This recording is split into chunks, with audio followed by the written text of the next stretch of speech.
সাদা ভাই, আমি জানি আপনি সাদা ভাই, ফুলটা নামান আর বলেন কি বলবেন। উফ, সরি। এই কি করলেন আপনি এটা? স্যার, আপনি প্রত্যেকদিন কি ফাইজলামি করেন আমার সাথে? হ্যাঁ, প্রত্যেকদিন আমাকে ডেকে করে কি করেন আপনি? বুঝলাম না তো আমি। আমার চোখটা তো এখন আপনার জন্য যাই, তো আপনি কি শুরু করছেন আমার সাথে? আপনি আসছেন, ভালো কথা, আসছেন, এতগুলো ফুল নিয়ে আসছেন কেন? একটা ফুল নিয়ে আসেন না, মানুষকে এরকম এতটা গামলা করে ফুল নিয়ে আসা মানুষের জন্য একটা ফুল নিয়ে আসা প্রপোজ করে? আপনি বুঝলাম না, আপনি আক্কেল জ্ঞান কি দিশালা না দেয় নাই? অবশ্যই দেয় নাই, তো আপনি আপনার আক্কেল জ্ঞান থাকলে আপনি এটা কি পরে আসছেন? প্লিজ, তুমি কিছু মনে করো না, আজকে আমাকে কথাটা বলতে দাও। আমি আজকে ভেজাল মুক্ত ভাবে তোমাকে কথাটা বলবো, প্লিজ। ভেজাল মুক্ত? প্রথমেই তো একটা ভেজাল করছেন, আপনি চোখের মধ্যে দিয়ে দিচ্ছেন। আমার দোকানের 20 টাকাতে পুরো বালতি ভরে লেগেছে ফুল, এত পুরো আগা করে পড়েছে সিটার। আপা আপনার কি হয়, বয়ফ্রেন্ড লাগে? আরে এই বয়ফ্রেন্ড মানে নাকি পুরো ধ্বংস হয়ে যাবেন আপনি। আপা কইেন না, আপনি এই লোক সকালবেলা আইছে, কথা কইতে পারে না। এই মেয়ে চোখে দেখেন না, ফুল নিবেন? আরে মেয়ে মুখ ডাকন না, আপনি কি বোবা?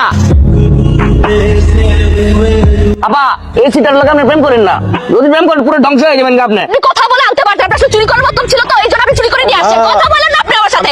আপনি আসলে আপনার চেহারাটা দেখায় আমার ভুলে যায়, সকালবেলা আপনার চেহারাটা দেখছে আমার দিনটা আসলেই খারাপ যাবে আজকে। দোষটা হইতেছে কি আমার কপালের। আমার যদি কপাল ঠিকই থাকবো, তাহলে গত একটা বছর ধরে আমি যখনই ওর কাছে যাই, গিয়া একটুখানি রোমান্টিক হতে চাই, তখন ধরে বাজে জায়গা।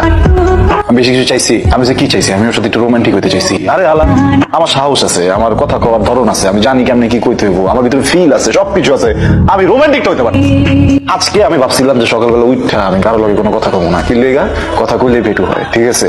আমি বোবার মতো চুপচাপ গেলাম, ওই হালার কাছ থেকে ফুল কিনলাম, ওরে 20 টাকা দিলাম, আরো 10 টাকা দিলাম ওরা চা খাইতে, সবকিছু দিয়ে আমি ফুলডিলা ওর কাছে গেছি। ফুলটা ওর সামনে আমি লইছি, হ্যাঁ, লওয়ার পরে কেবলই তগো বাই রোমান্টিকটা হইব, ওই হালায় ঢুকা। সাদা ভাইয়ের আজকে একটু বেশি বলে ফেলছি, ফুলটা মুখের মধ্যে ছুঁড়ে মারছি, কিন্তু ঠিকই আছে। দিন দিন পাগলামি যেভাবে বাড়তেছে, আজকে যদি কিছু না বলতাম, দেখা যেত ভাইয়ের কাছে পড়ছে, তো ভাই আমাকে মেরেই ফেলতো। একদম ঠিক আছে, এখন যদি পাগলামিটা একটু কমে।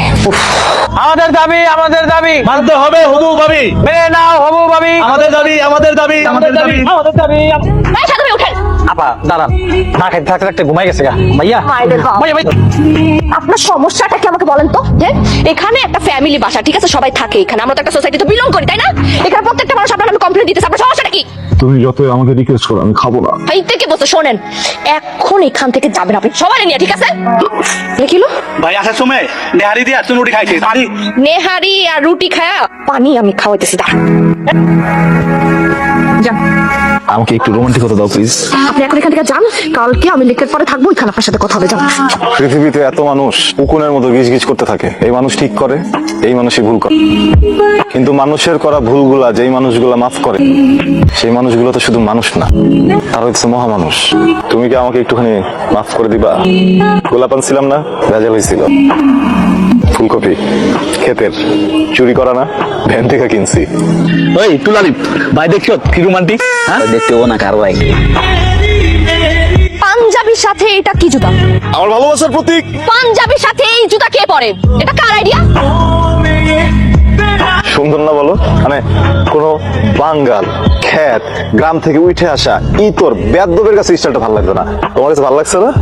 খ্যাত, বাঙ্গাল, চাষা, খ্যাত থেকে উঠে আসা, বেয়াদব, ইতর সবকিছু হচ্ছে আমি, আর আমার এই স্টাইলটা পছন্দ হয় নাই। আমি সরি। যার ড্রেস সম্পর্কে ন্যূনতম সেন্স নাই, সে আসছে একদম রোমান্টিক হইতে, না? ভাইয়া কোথা? এই দৌড় দিবি না, খারা খারা। আপনি এখানে কেন? ভাইয়া আছে, দেখলে খবর আছে, যান না। আপনি দাঁড়ান, আমি আসছি। বলেন, জলদি বলেন, আপনি আমাকে স্যান্ডেল দেখাইতে আনছেন এত রাতে নিচে? একটা ভুল হয়েছিল আজকে সকালবেলা, আমি যে পাঞ্জাবির সাথে জুতাটা পরে আসছিলাম না, এটা কিন্তু আমার জন্য হয়নি, ওদের জন্য হয়েছে, বুঝছো? সরি ভাবি। আমিও সরি। আমাদের সবাইকে তুমি একটু মাফ করে দাও প্লিজ। আমি গত 1 বছর ধরে তোমাকে যে কথাটা বলতে চাই, এটা তুমি সহ অত দুনিয়া বুঝে গেছে আমি আসলে কি বলতে চাই। আমি তোমার সাথে কথাটা বলে সাথে সাথে একটু রোমান্টিক হতে চাই। আজকে আমি এটা মুখ থেকে বলবো, আমি কোনো ভেজাল হতে দিব না, খুব শর্ট টাইমে আমি তোমার কথাটা বলবো, ঠিক আছে? ইচ্ছা, আমি তোমাকে অনেক বেশি ভাইয়া, মানে আমি একটা জিনিস বুঝে পাই না, তোর এত বড় সাহস, এই রাতের বেলায় লুকিয়ে লুকিয়ে ওই ছেলের সাথে তুই দেখা করতে গিয়েছিস। দেশে কি ছেলের অভাব পড়েছিল? তুই ওই ছেলের সাথে তোর প্রেম করতে হবে? ভাইয়া, ওই ছেলের সাথে তো আমি প্রেম। একটা কথা বলবি না। আহা, ও কি বলতে চাচ্ছে ওকে বলতে দাও না। ইচ্ছে তুমি বলো কি বলতে চাচ্ছো। ভাই আমি সাদা ভাইকে ভালোবাসি না, ওর সাথে আমার কোনো সম্পর্ক নাই। সম্পর্ক আছে কি না সেটা তোর কাছ থেকে আমার জানতে হবে। আমি কি তোর চেয়ে ছোট? ঠিক আছে, আমি তোর কথাই ধরে নিলাম। তোমা খুব ভালো করে জেনে রাখো, আমি যা বলছি তাই হবে। ইচ্ছেকে আমি যে ছেলের সাথে বিয়ে দিতে চেয়েছিলাম ওর সাথে বিয়ে দিব। ছেলেকে আমি বাসায় আসতে বলছি। আমার বউরে বিয়ে করবি, কান্দিস না। লাগাইন্দা ইচ্ছার ভাইরে এখন একটা ফোন দিবি। ভাইয়া আমি প্রীতম বলছি ভাইয়া। হ্যাঁ প্রীতম, ভাইয়া আপনার বোন ইচ্ছের সাথে তো সাদা ভাইয়ার অনেক প্রেম ভাইয়া। আমি আপনার বোনকে বিয়ে করতে পারবো না ভাইয়া। কি হলো, কি বলো প্রীতম? প্রীতম আসবে না। প্রীতম জানতে পেরেছে তোমার আদরের ননদিনী সাদাকে ভালোবাসে, সাদাকে বিয়ে করতে বলেছে। ভাইয়া তোমাকে আমি কতবার বলবো আমি সাদাকে ভালোবাসি না। একটা তুই যদি সাদাকে ভালো না বাসবি তাহলে প্রীতম জানে কি করে? আরে তুমি ওকে বকো না, আমি দেখছি।